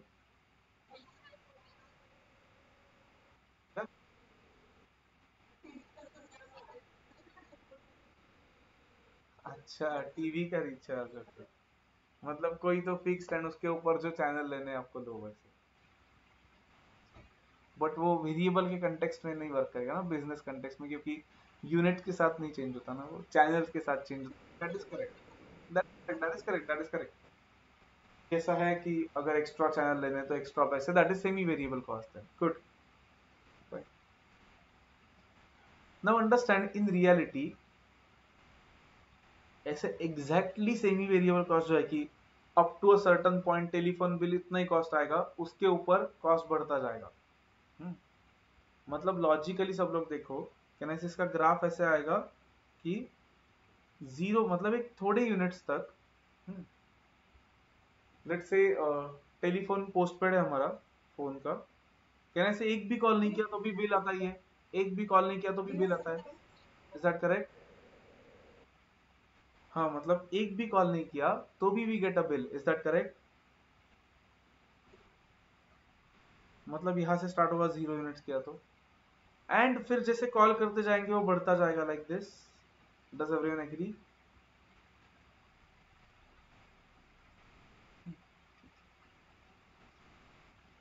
मतलब वो फिक्स्ड प्लस वेरिएबल है। कि जैसे ये सर्टन लेवल उसका फिक्स्ड है, ये वाला पार्ट, एंड इसके ऊपर वाला जो पार्ट है वो वेरिएबल है, क्योंकि वो वेरिएबल कॉस्ट के ग्राफ के जैसा ही दिख रहा है अगर आपने देखा तो। But my point is, real life में डू यू थिंक टेलीफोन और इलेक्ट्रिसिटी छोड़ के ज्यादा कॉस्ट ऐसे होंगे क्या एग्जैक्टली ऐसे बढ़ रहे? नो, बिकॉज टेलीफोन इलेक्ट्रिसिटी ऐसे जो बिल्स वगैरह है, मतलब यूटिलिटी बिल्स वगैरह, वो छोड़ के there are not many cost जो ऐसे एग्जैक्टली बिहेव करता है। ओके, तो in reality semi variable cost means any cost. Okay, in reality semi variable cost means any cost which is neither variable nor fixed. मतलब फिर इन practical life semi variable cost का curve जो है, मतलब graph जो है, that might even look like this, okay, या फिर कैसे भी दिख सकता है. It is just not variable and not fixed. It can look like anything, not necessarily वो ऐसे ही दिखेगा, बट थियोरेटिकली कैन ऐसे, अगर वो वेरिएबल और फिक्स्ड का कॉम्बिनेशन है तो वो ऐसे दिखना चाहिए. Does everyone agree? मतलब आइडियली थियोरेटिकली वो ऐसे दिखना चाहिए. रियल लाइफ में obviously there will be very less number of cost जो एग्जैक्टली ऐसे दिखेंगे. Most of the cost will be like this. They will behave in some unpredictable manner या फिर some other manner, but not like this, right? But theoretically again, like this is the correct one. So exam point of view say, to simplify things we can use this type of graph. तो ये बस note करो. कर लिया? Okay.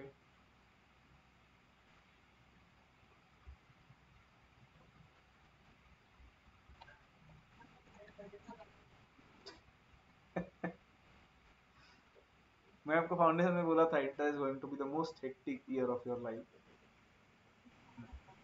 याद है ना? होगा आपको. एक ही दिन में आपको फील होने लगा हो तो.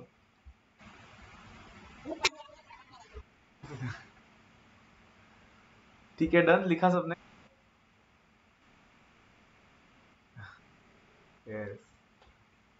लिखा है सबने? Yes, no? So let's see how many of you can do this homework. Carefully देखो. Let's say सिंपल होमवर्क देता हूँ. टेलीफोन बिल का है सपोज. लेट्स से जब हम 5000 मिनट्स के लिए कॉल पे बोलते हैं, when we use phone for 5000 minutes, let's say हमारा टेलीफोन बिल आता है, एक सेकेंड ना कैलकुलेट करता हूँ.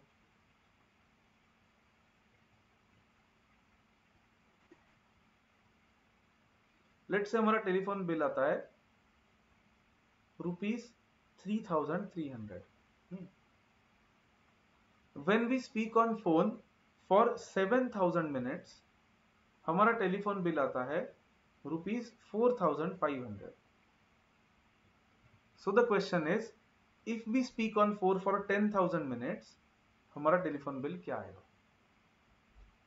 That is homework for today. Question समझाना सबको? Yes, no, पता नहीं. Okay, ठीक है. So try करो एक question. Let's see who gets the answer tomorrow. So we'll stop here for today. कल मिलते हैं. Okay. चलो, bye everyone. Bye sir. Yes, bye.